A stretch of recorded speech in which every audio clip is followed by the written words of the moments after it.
Good afternoon, one and all.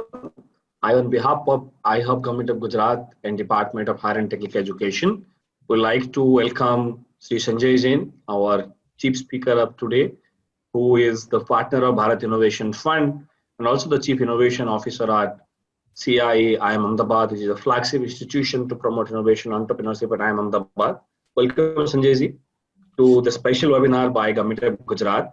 We are going to have a wonderful conversation with you in the entire 1 hour journey and try to pick from your brain certain ideas which can inspire the entire ecosystem at systemic level.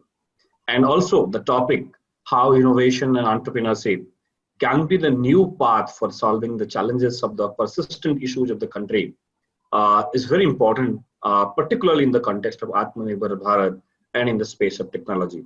Having said that, I would also like to welcome Sri M. Nagarajan, Commissioner of Higher Education, Government of Gujarat, and Honorary Executive Director of iHub, who has also spared time to join with us. Welcome, sir, for joining today for this Fireside Chat with Sanjay Jain, sir. Before I formally introduce Sanjay Jain, sir, I must say that he is one person, he is having a complete understanding of how technology and systemic approach really give a lever change for solving large-scale societal and demographic challenges. He has closely worked with various projects for which he will definitely briefly touch upon. But now may I request Mr. M. Nagarajan, Commissioner Higher Education, Government of Gujarat, to share his initial remarks. Yeah, thank you, Hiranmay. Thanks for getting Shri Sanjay Jain on this platform. He is one person who brings a lot of work that has been making a big impact, technology for impact for the society. And if there are some quotable projects, I think some of the projects he has been involved would be the first ones that would come to our mind. So in that sense, his vision and work complements very well with what iHub is trying to do in catalyzing the ecosystem across government and private universities in Gujarat, across the academia, and also across the student and members of this state in various districts, not just in the towns and cities, but also even in villages. And that way, we would like to really welcome him on behalf of Education Department and hope that the ideas and thoughts that will be discussed today will be seeded in young minds across the state, in every nook and corner of this state of Gujarat. And also for Shri Sanjay ji at iHub, we are trying to increase the funnel, the pipeline of mind to market journey by investing or supporting pre-incubation startups and idea stage startups. In fact, under the student startup and innovation policy, for which iHub is the flagship organization, we have funded more than 3,500 ideas ranging from 50,000 to 2 lakh rupees, and out of which almost 700 have filed for patent, and more than 200 the patent has been approved. And more than just the patent or the number of startups, what this brings to the student's mind is that it activates the entrepreneur in the student at a very young age, say at 17, 18, 19 or 20. And by the time he finishes college at 21 or 22, he is already a full-fledged thinker, doer, and analyzer. He gives a sandbox in the students in the college and the support of mentors, and also access to institutionalized mechanisms for startup and innovation, which is the necessity for building Atmanirbhar Bharat, because we need this kind of ecosystem across each and every institution of the country, and where there is cross collaboration. And we have seen this collaboration happen very, very excellently during this COVID times also. And we have seen some of the very simple ideas, local solutions for local problems, and turning the youth from job seekers to job creators. So we hope that at least 10% of the youth would take up startup and entrepreneurship, and in turn they would be able to engage the other 90% of their cohort in some way or the other in sustainably solving India's problems, which is what the core mission of iHub, apart from programs, partnerships, and facilitating investments. And your work is also very inspiring for us.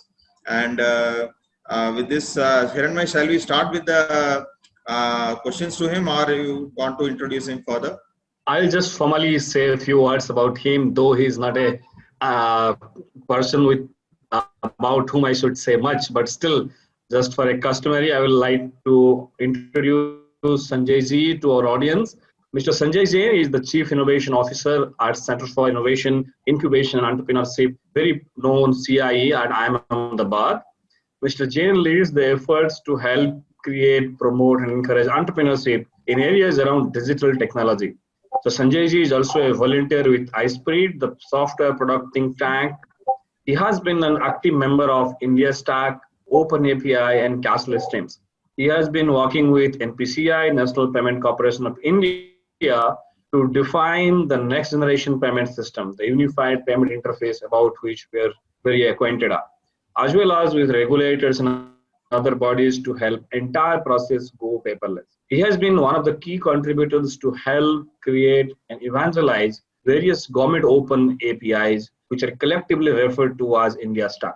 Sanjay Ji has been responsible for the development of many large-scale high-impact systems. He was the chief product manager at UIDAI, which was a very ambitious project which delivered the unique identity card, where he led the product development efforts from its early days till well after lunch.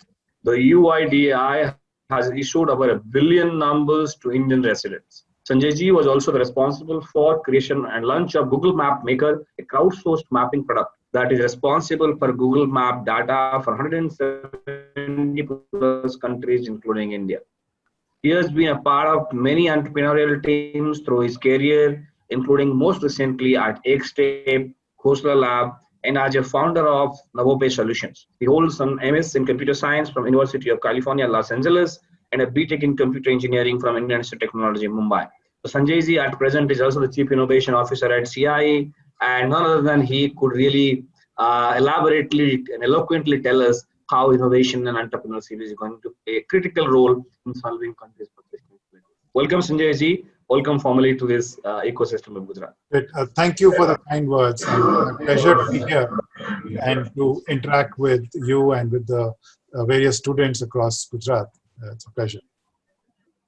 Yeah, so Sanjay ji, we can just start with the fireside chat on the very interesting topics that we are doing. So in that, how do you see the startups and innovators playing a key role in solving persistent challenges of the country? And would you like to illustrate with some examples? Sure. So I always think of startups as somebody who's sort of found a problem that they can solve, and the problem is around you and you're looking at it and you know how to solve it. And then when you can do that and you can scale it up in a way that does well for everybody around you and for the startup itself, then you actually get something which is very viable. So if you take an example of, let's say, one of the companies that we were looking at in our portfolio, they saw that it was very difficult for a startup who was looking at payment solutions to integrate with the bank. And they thought that this was a challenge because every time you talk to any startup, they take more than a year to complete an integration process and get things moving. So they said that maybe it's a good idea for us to build toolkits which will allow people to quickly take a startup and integrate to financial systems so that people can start to solve the problems that they are solving very quickly and move ahead much faster.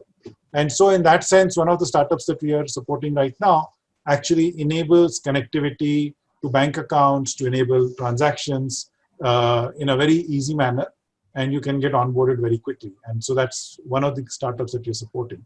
But this also then becomes, since this problem is sort of small for one company, but is there for the entire ecosystem, it then actually enables the entire financial services ecosystem to be leveraged by all the startups in the country. And as a result, now financial services become integrated into other things. And hopefully that will mean that more and more people can access their accounts, etc., through other interfaces. And as a result of that, we'll have more financial services being distributed across the country. So this will then solve a problem for everybody in the ecosystem and make life easier for all of us. So this is a kind of good example of a startup that saw a problem and decided to tackle it.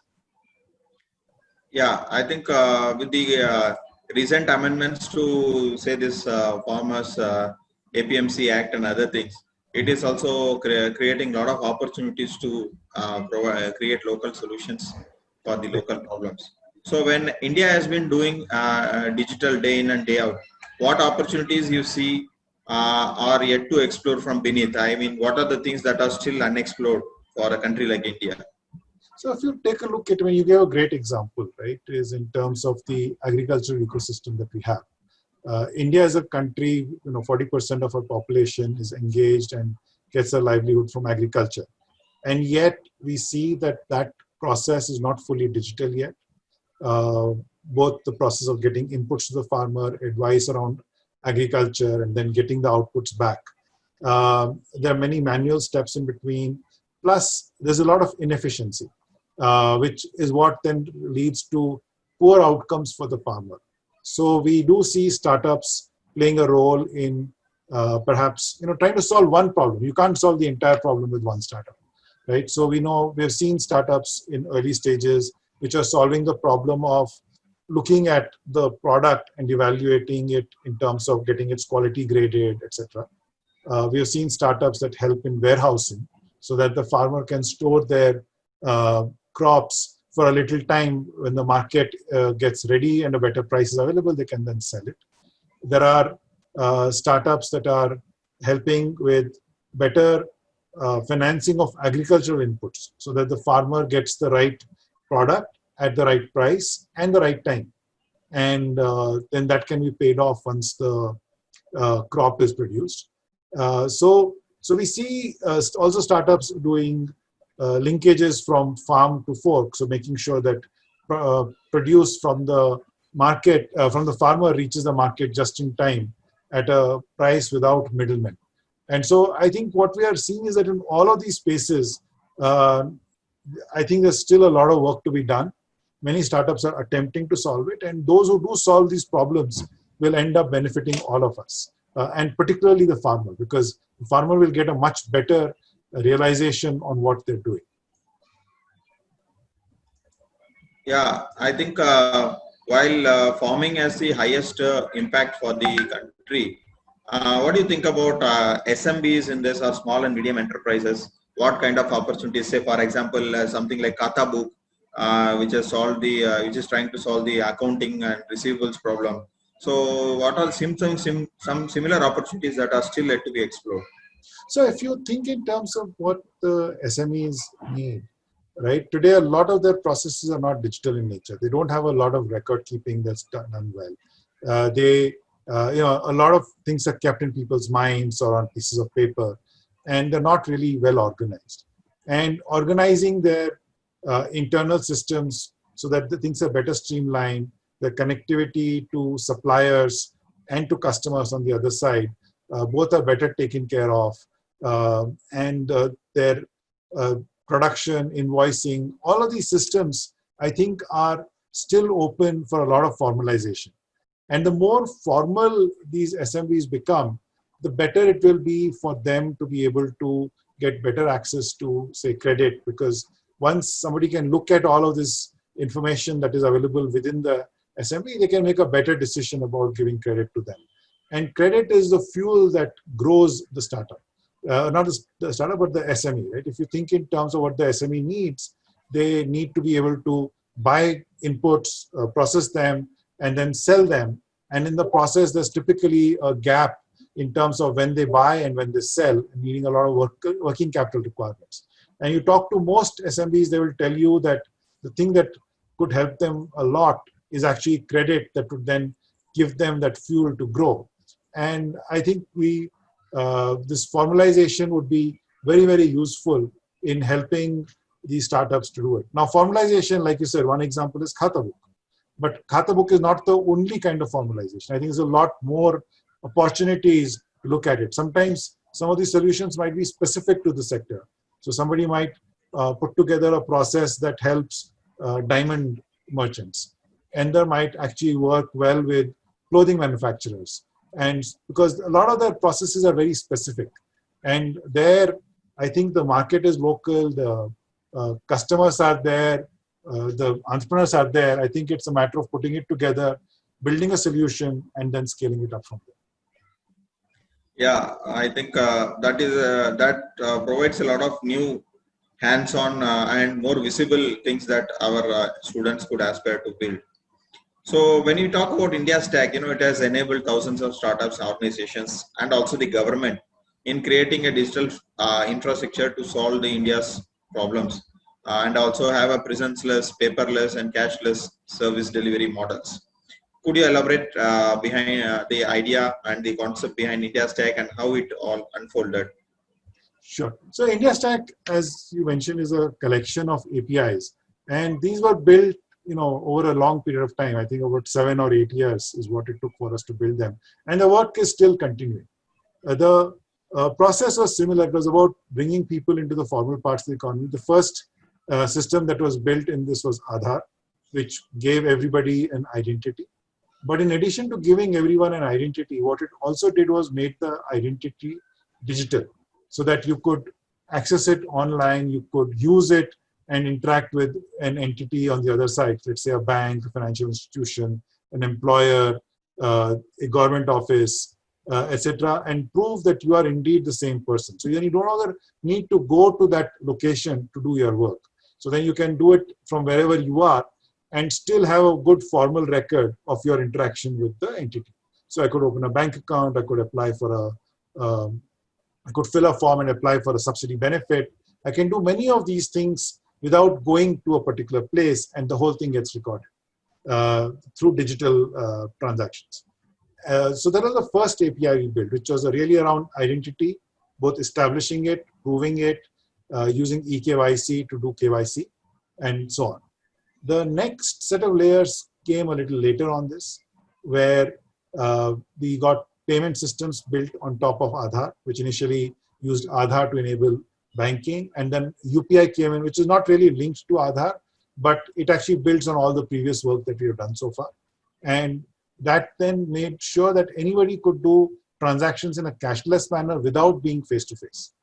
And so now you had able to prove your identity, you had an ability to do transactions. Along with this, we had an API around digital signatures called eSign. And there was a system launched by the government called the Digital Locker, the DigiLocker. And all of these then allowed people to transact in different ways without being in person. And this, because now it became reasonably complete, allowed many people to, so for example, I can apply for a loan without going to a bank. I can do it all on an online app. And I can complete the full process. And so it allowed many of these systems to come up, which were then able to quickly onboard customers and service them. And that's really the promise of the India Stack. But then, of course, when this happened, started to pick up scale, one of the other requirements that was needed was the ability to do consent management.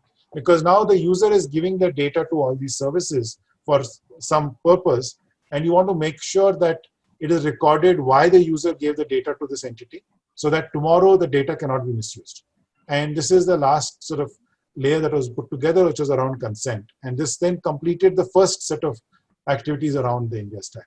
But then now, the country in this time has gone very digital. Mobile telephony has picked up. Data networks have grown significantly. And our digital usage has gone up. So one of the other areas in which the need was felt was around medicine. So telemedicine, etc., is all now starting to come up.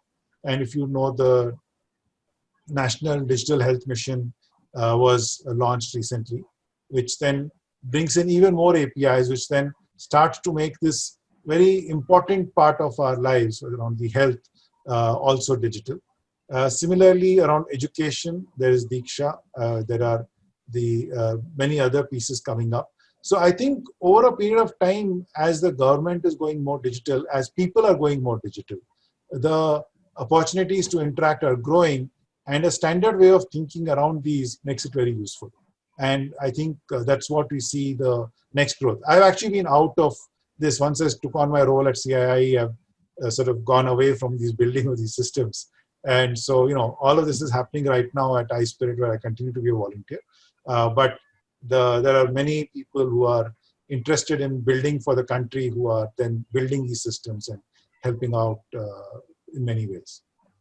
So that work continues. Yeah, I think it's a pretty exciting story. That is one of the most satisfying moments to contribute for something which is such a paradigmatic shift for a nation like India. It's unimaginable, but you people did it. I think that a lot of kudos goes to you, because I remember my days. Before my years, I was with the Reserve Bank, and I have seen the implementation of RTGS firsthand, and it transformed the way we could do interbank transfer. And no one could imagine that within a few hours you could actually get back the confirmation for your credit, and they slowly slow phasing out of the old check, and now there is also even digital image processing for checks. So that way, that was, if you can call it as India's digitization 1.0. India's stack is like the next version, and I'm sure that 3.0 is still in the making. Correct. No, it's a continuous process, and RTGS was a fantastic improvement to the country, because you're right. I mean, people didn't imagine that money could move so quickly from one bank account to the next, Yes. and that was and in such a safe manner too, right? Yeah. So just to track your payment and whether it has really reached or not used to be such a big challenge. We can imagine how much pain it would have created for the businesses, and now it's all taken for granted. So that is the wonderful thing about technology and its impact. So according to your involvement and experience with India Stack, which sector or industry uses most of digital India tools?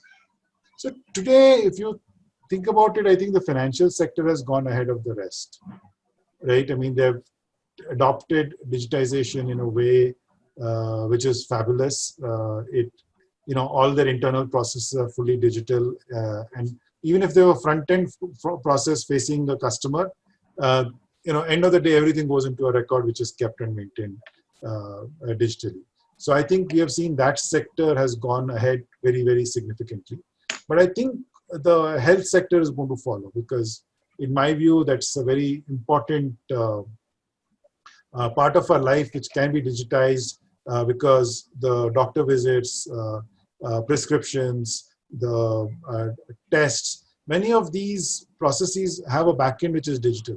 It's not really that difficult to extend it and make the whole thing where the experience is digital. And for the customer, the benefit is that today, if I go to one doctor and I get something, right now it's all pieces of paper which are sitting at home. And then I go to the next doctor to tell the whole story again. And if I was able to take my previous health records and the doctor could see it quickly, then it would make it much faster for the process to be, for the next doctor to come up to speed with what's happening. And overall, that process will help us. And so people will adopt it, and I think it's going to happen. COVID is, has increased the amount of teleconsultation, etc., because you don't want to be there in person, getting treated. So whatever is possible at a distance you're doing. And that actually makes the health record even more important, because now you don't even have the pieces of paper. So I think that's what we are seeing, and medicine is going to completely go the next step. But I think from a business perspective, if you see the SMBs, there's a big need there. And I'm actually hopeful that somebody will go out there, and it's really B2B, it's not B2C. So your customers are businesses and not individuals. I think there is good scope for transformation there as well. Yeah. We can, I think despite coming so far in this digital journey, the future only looks more exciting for us in terms of the touching the last Indian who is still left out in this digital inclusion paradigm that is happening. So according to in Global Innovation Index, India has progressed well in the recent past. So what are your observations in innovation environment in India, and where do you see India driving in the next decade in innovation? So India has made a lot of progress in the last 15, 20 years, maybe more recently than before. But if you think of anything, it's an exponential curve. It starts out slow, and by the time it starts to build steam, it takes a while, and then it becomes very visible. But I think this is a journey that's been going on for a while. We had the new companies that came up. They created a lot of value, which excited more youngsters to join and become entrepreneurs and build new businesses. So we had, in the software industry, we saw the first generation of the services companies that all came up in the 80s and 90s. And then during the dot-com boom, there's a big explosion there. And a lot of people learned how to, build these businesses. And then the next generation came, I think, in the 2000s. And then now we are seeing that has exploded in such a great way. And as this happens, the supporting ecosystem around it matures. So previously, we didn't have any venture capital in the country. I think when I finished graduation, that was not even a word that people were aware of. And now we have that. We have people who have done multiple startups. We have serial entrepreneurs. We have, when a startup entrepreneur needs advice, he can turn to other people who have been on the journey before him. That wasn't there before. And so I think the ecosystem, the government was not aware of what the startups needed. And now they are much more aware and proactive and encouraging. And so the ecosystem around the startups has improved. And all of that has actually helped us. I mean, this journey on the Global Innovation Index actually comes as a result of this ecosystem maturing and being in a way that allows us to do it. But I think there's still a lot more distance to go. And I'm very, very positive that the changes we are seeing are only going to multiply. They're not going to add, right? They're just going to multiply and take us much faster. And so I do think it will be much easier for people to set up companies, to start projects, to build something interesting, to try it out. And, only some percentage will succeed. And the ones who don't will also find that they have learned a lot of things from what their experience, which others will value and take them on. I think in India today, it's already the case that trying a startup and having it not work is not a failure. It's seen as an experience that is gained and makes them quite employable by others. And I think that's an attitude we want to see better, because only if you take risks will you make progress, and not every risk will succeed, right? Otherwise it's not a risk. And so, but for the people who don't succeed, that experience actually makes them more valuable people to participate in the ecosystem. And I think we are seeing that happen. And I think I'm very, very bullish on what the ecosystem is going to do. Yeah, right. So now risk-taking has got some positive value in the society instead of the negative thing it was associated with. I think that is the turnaround that the country has faced, has come around, and that is only showing us the future. So what role does open innovation model play to harness the creative innovators and startups in stimulating growth of industry and country at large? So open innovation networks are a new thing. I think they've come up in the last few years. A lot of time earlier, where people were innovating, they felt there was a need to protect their innovations in a way through a patent or some other regime that would make sure that nobody else could do it. But I think in the software world, what we are seeing is many patents are very similar to other people's patents, because ideas are building on top of each other. And so they're not that distinct. As a result, what happens is you end up getting into a situation where very many patents are similar.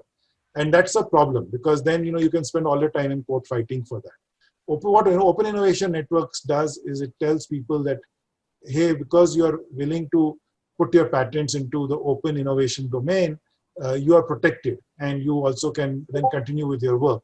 So I think it allows people to focus on building and more interesting products and services. And as a result of which, we should be able to see much more progress in that industry. So from the software perspective, I think the open innovation ecosystem is a fantastic thing where people are building on top of each other's ideas. It's not about stealing other people's ideas, but building on top of it. And that is very, very useful for the growth of the ecosystem. Thank you, Sanjay ji. I will also pick a few questions from the social media live sessions from Facebook and others. Okay. Before that, I would also like to learn a little bit about what Bharat Innovation Fund is up to, what are the kind of areas that you are looking at, and what are the kind of investments that you have done by now. So Bharat Innovation Fund as an entity is a early stage fund that we have set up. We actually have two different theses by which we invest. One thesis is around innovation-driven entrepreneurship, where people build something which is unique, which is differentiated, and allows them to have a successful moat on which they can build. This is typically in the form of patents or other processes which are part of the deep tech and patentable. And we support early stage ideas around the pre-series A or series A idea, which is where the idea has become baked from an idea to a real product which has been tested in the market. It's not scaled up yet, but the early product is visible. The second thesis we invest around is technology for inclusion, where we look at some of the things that we did around the India Stack, that kind of infrastructure which brings more people into the formal parts of society, and where we use technology to scale very quickly and deliver benefits.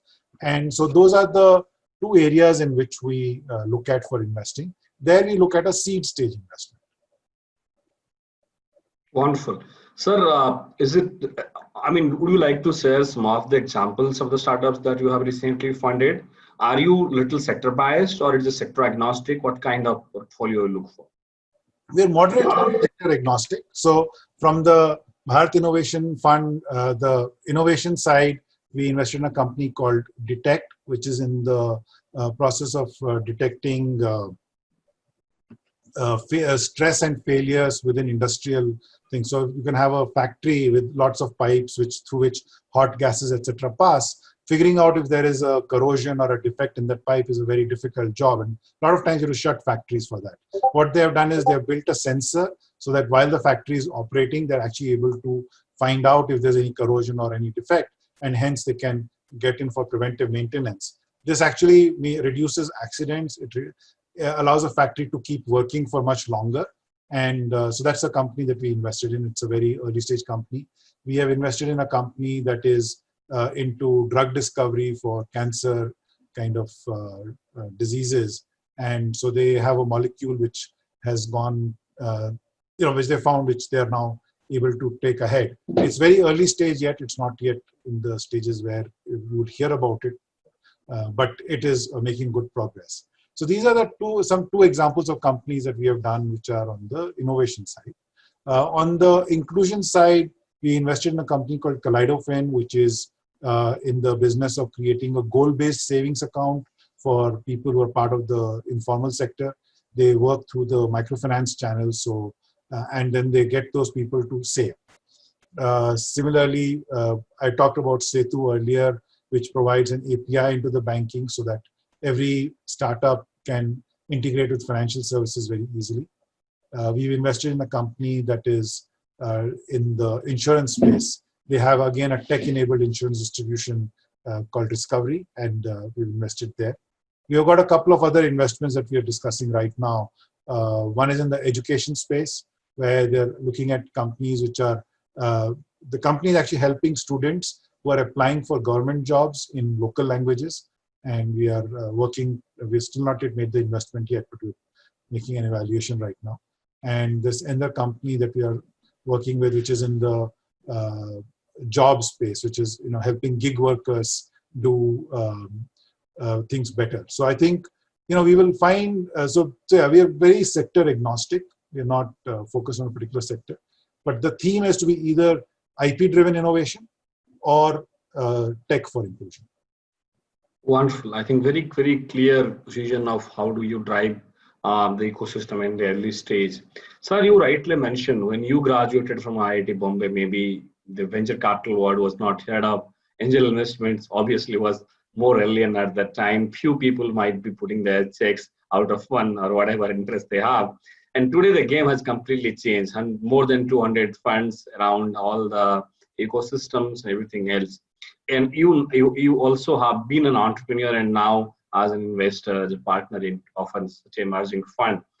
What are the factors that you feel, what are the points that you feel investors have learned in the ecosystems in last 2 decades of playing around in the ecosystem from your point of view? I think as investors for the last 2 decades, we've seen a lot of maturing of the startups. We have seen repeat entrepreneurs.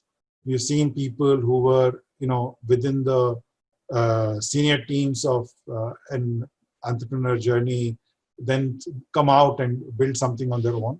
So we are seeing more seasoned folks come into this game. I think we're also learning what works in India is not necessarily the same thing that will work, that has worked elsewhere in the world. So very India-specific factors come into play when we look at companies today. We also, as I think both the entrepreneur ecosystem has evolved quite a bit, and the Indian market has started to acquire local characteristics which are very important when we evaluate them for funding. Wonderful.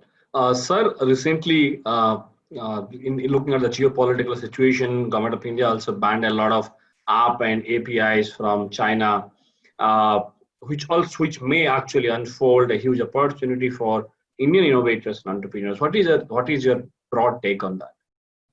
So my take is very simple, right? I mean, this is a market where, as Indian entrepreneurs, you would expect that we understand the Indian customer better, and we should be able to build for our own customers in a way that works for us much better than any other entrepreneur, whether it's Chinese or elsewhere.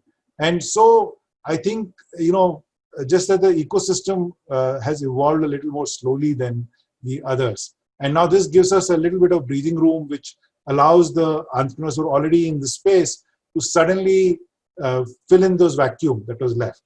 And that will give us a spurt of growth, which will then, take us faster ahead. So I think it is an opening up of an opportunity. But realistically, I think it's very important for us to know that as Indian entrepreneurs, it's our job to serve the Indian customers. And the way we can better do it should be better than anybody else. And I think that's a pride we have to take and build on. Wonderful. Sir, predominantly, as Anand Nelikani many often says that India is going to be a long-term service economy for some point of time.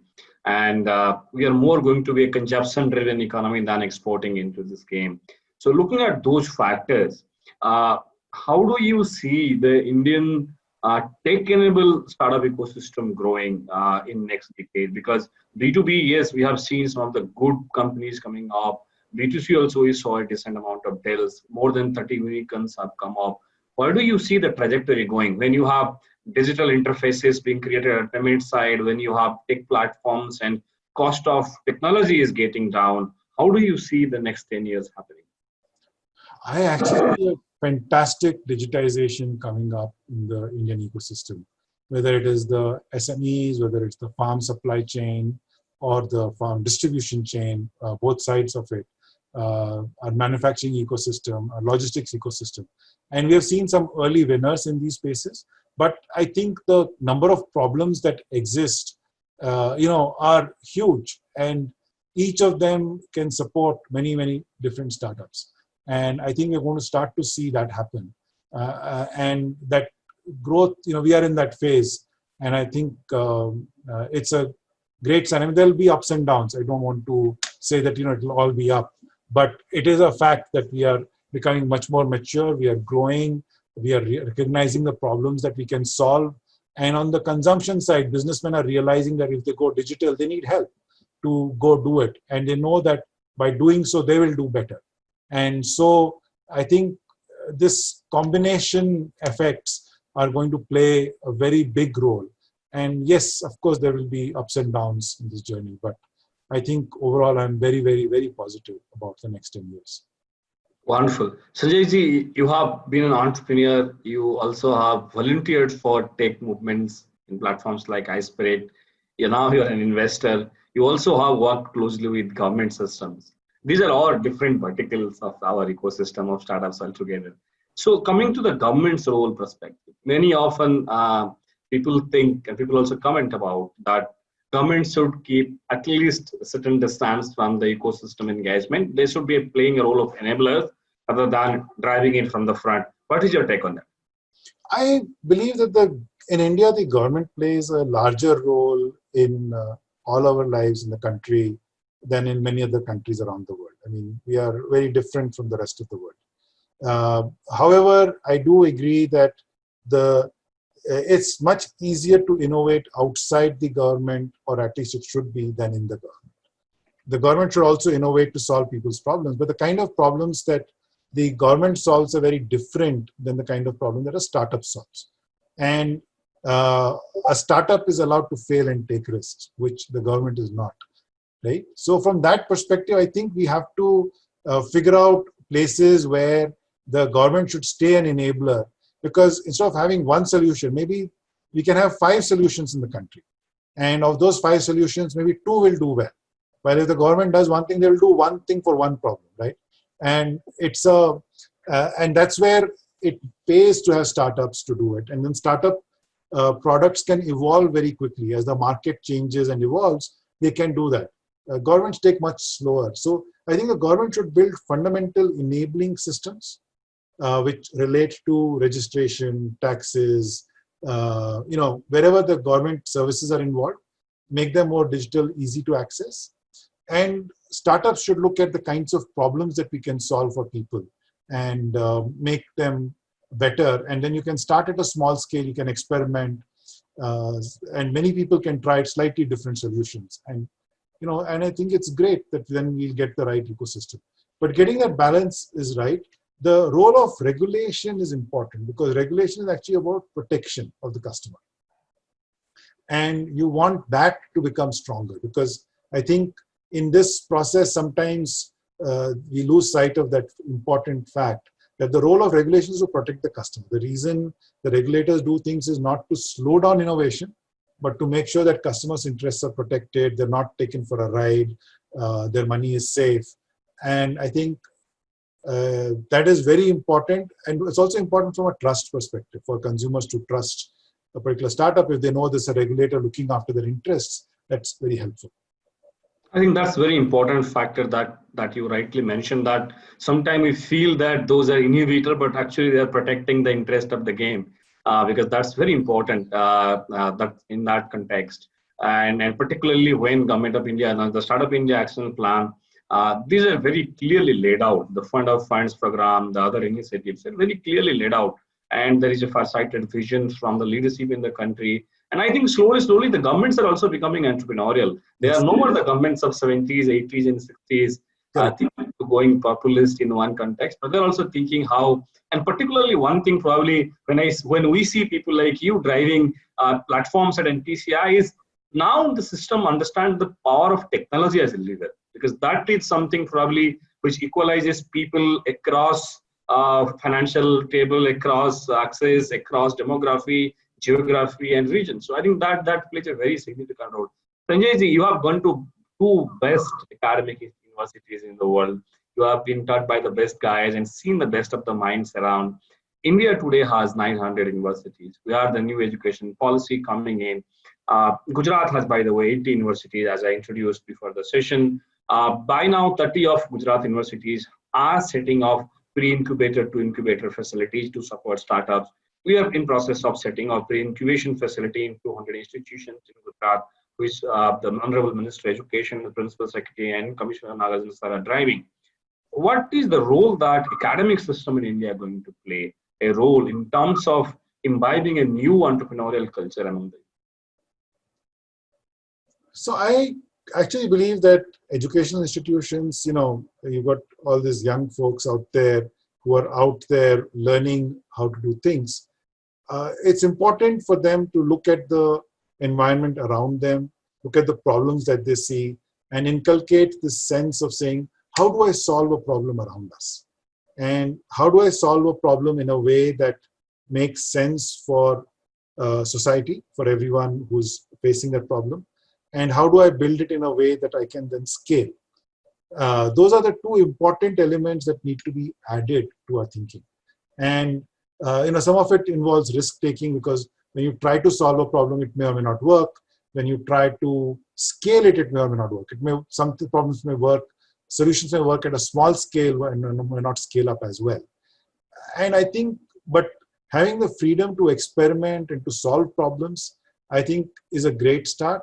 And it's something which students should be able to do. They should be able to do it as a part of the projects they do, the summer trainings that they have. All of those, I think, are great opportunities to immerse themselves into the problems of people around us that we can then look to solve.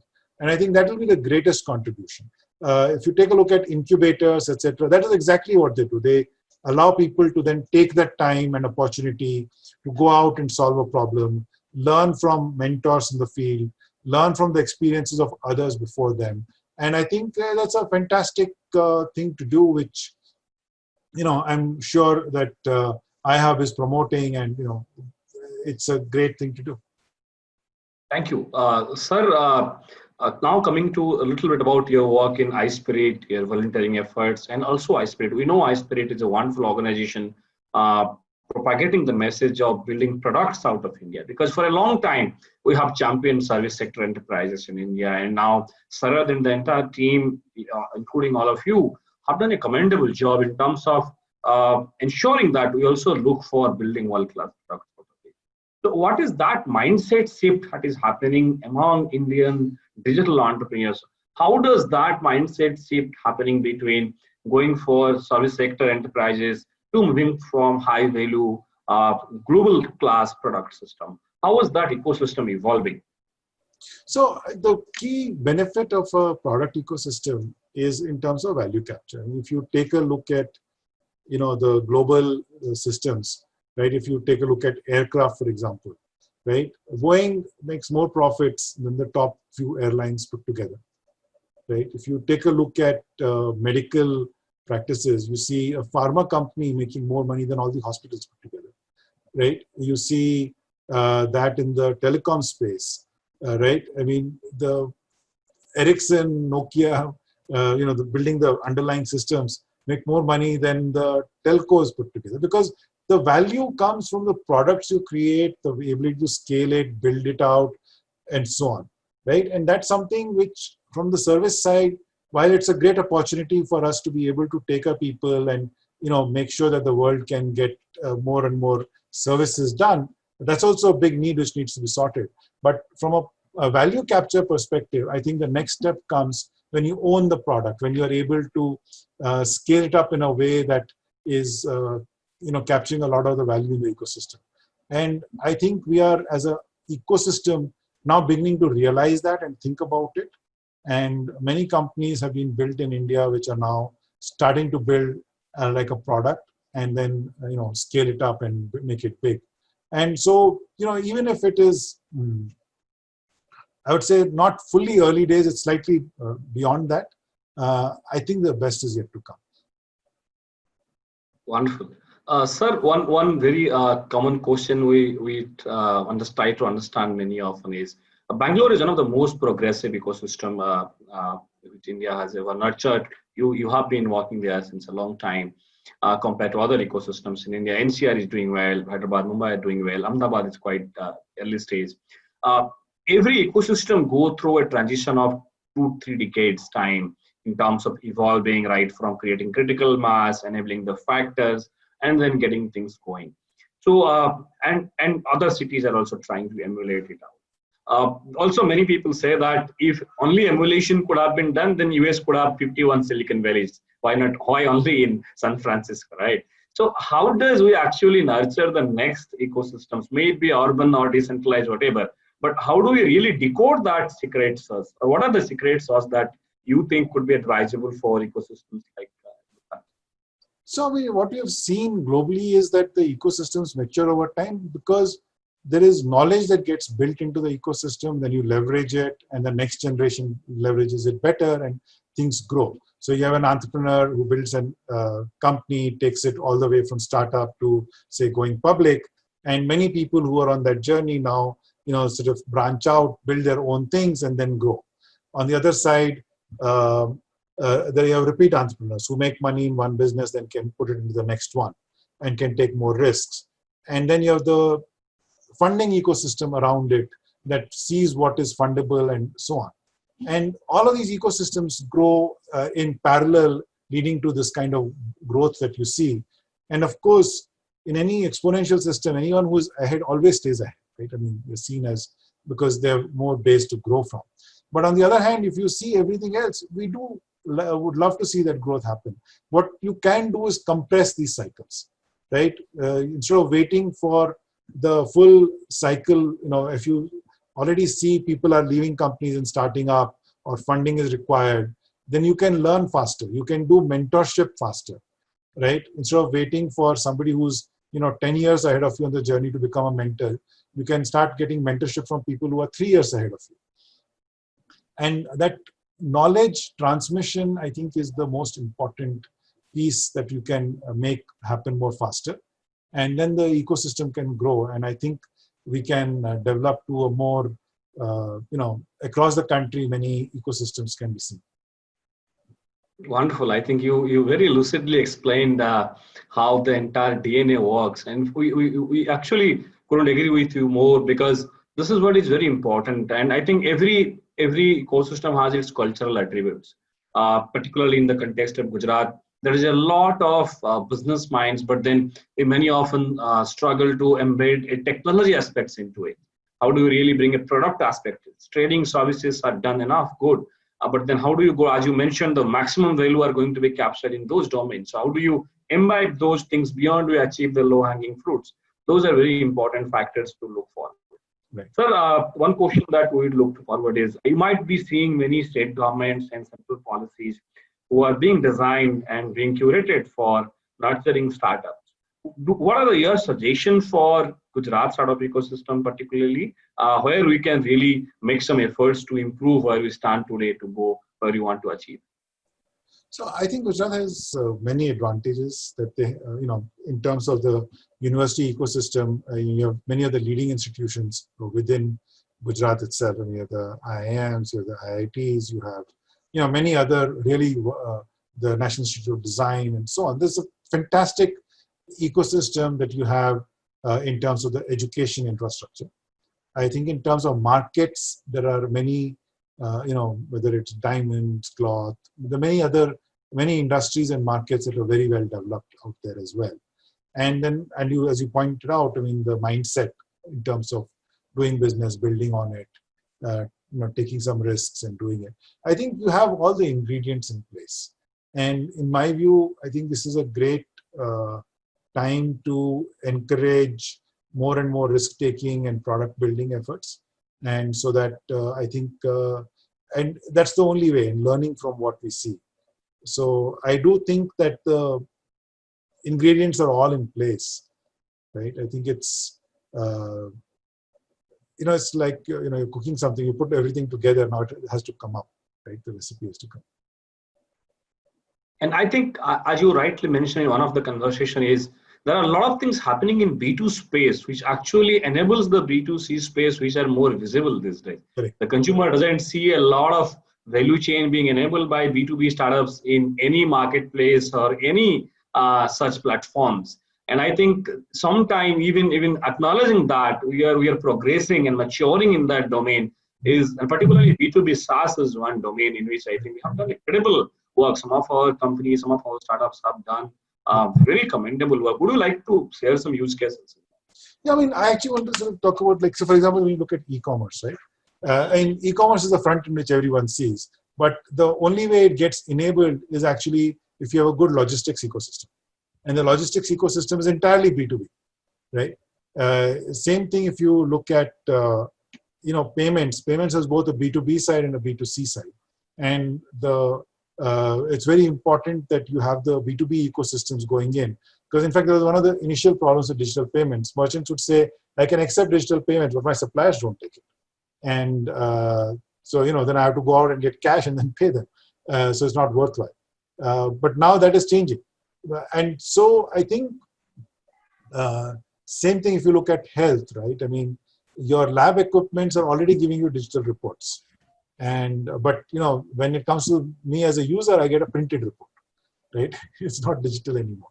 And so there's a loss in there. And I think you will see that you need the underlying B2B ecosystem to be in place.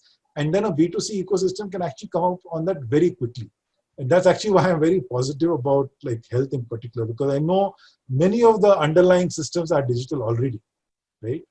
It is, I think, very easy for us to see that there's a next step which will make it all digital.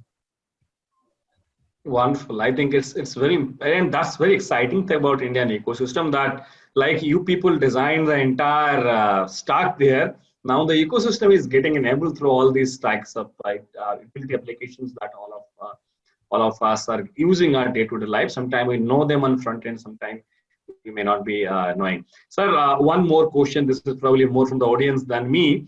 What is the way forward? Should we look for hunting more scalable unicorns coming out of India? Few dozen of them. People say 200 will come in next 10 years. Or should we look for proliferating more and more local problem-solving people, having a couple of $1 million revenue, but more and more enterprises, maybe of lesser revenue, but solving more local challenges? What is the way that you think we should propagate to that? See, my view is that unicorns, I mean, actually think back in terms of the tiger. I mean, let's not think about the unicorns yet, right? Having a healthy tiger population depends on well-managed forests and underlying resources, right? So the tiger is the top of the food chain, and you have to manage the entire ecosystem, which then gives us the result of more tigers. So if you think of the unicorn thing, it's exactly the same thing. If you have a thriving underlying startup culture, a business culture where you can build products, sell them, whether, irrespective of the valuation, you have mergers and acquisitions happening, which allow, businesses to combine their strengths together in ways that they can grow bigger than either of them, then I think, the unicorns will come, right? And there's really no other way than to, at least from a government or an enabler ecosystem, to say, let there be 1,000 companies that start up, right? And then, people will learn, they'll educate, mergers and acquisitions, etc. And then you will come up with some very strong, healthy ones who will take the lead. And I think that's the better way to do it than to start from a, pure unicorn perspective. But I think the end result is the same. You will get your tigers when the forest is well managed. Wonderful, a very wonderful anecdote, Sanjay ji. We need to make the entire ecology better so that the food chain is sustained like the startup value chain, and you will get the best tigers. So wonderful way of summing up the conversation. May I request Nagarajan sir to share the concluding remarks before we formally offer a vote of thanks, sir. Thank you, Hiranmay. Thank you for keeping up the talk and engaging Sanjay ji and truly getting some insights out of him. And it has been a very wonderful session, pretty informative and insightful. Not just for me, I'm sure for all the people who have been on this session, both on Zoom and on Facebook Live. And we have touched upon all the aspects of digital inclusion in India and how platforms enabled and the role of ecosystem. And when we had a vision discussion for iHub in the beginning, we also thought about we should work on the enablers of the ecosystem first. So in fact, last 6 months of our time, especially after Hiranmay joined, has gone in enabling the ecosystem through conduction of mass scale IPR program, a comprehensive online IPR program for more than 5,200 people in one go. All the professors, all the teachers of government and other institutions, and even private people have just completed the course. We are running a 1,500 strength course for nurturing innovation and startup ecosystem for the incubation managers, who are going to be the persons who are going to deal with the startups on a day in and day out basis. What used to happen is that people generally get experience in specific incubators, but a baseline of knowledge and a baseline of perspective was not being set. And the entire knowledge was scattered. There is information everywhere, but how do you organize it into a knowledge and deliver it as a program? So that is the type of ecosystem stack, to say the word today, because the stack is something which is a key word today. So ecosystem stack is something that we are trying to build here. So your presence, Sanjay ji, has added a lot of value. And once again reiterated to us that, looking at the bigger picture, making the pie bigger and collaborating everyone on a same platform is truly an enabling way for the country, and everyone would find their own purpose within that broad mission. That has been reiterated by the experiences that you have shared with us today. And we are all truly inspired, and we think that we should do more and also collaborate with you more, and also with your Bharat Innovation Fund, to look at how we can support more startups and also on knowledge sharing and other collaboration initiatives. So we look forward to this. and on behalf of Education Department and the Government of Gujarat and all the entrepreneurs and the ecosystem enablers here, I extend a very warm thanks to you for spending a nice Sunday evening with us on a Fireside Chat. Thank you. It was a pleasure. Thank you so much, sir. Thank you, Sanjay ji, for joining us. And I must thank Nagarajan, sir, for finding time every day when you have a wonderful guest like you to find time, interact, and also guide us how to take this ecosystem forward. Sanjay ji, it was really wonderful to have you. We learned a lot from you. And sometime when you are visiting Gujarat for Bharat Innovation Fund work, we'd love to host you at iHub, and we'll keep learning from you, take this ecosystem together. Thank you so much. Thank you, sir. Pleasure. My pleasure, and look forward to more conversations. Thank you. Thank you very much. Namaste.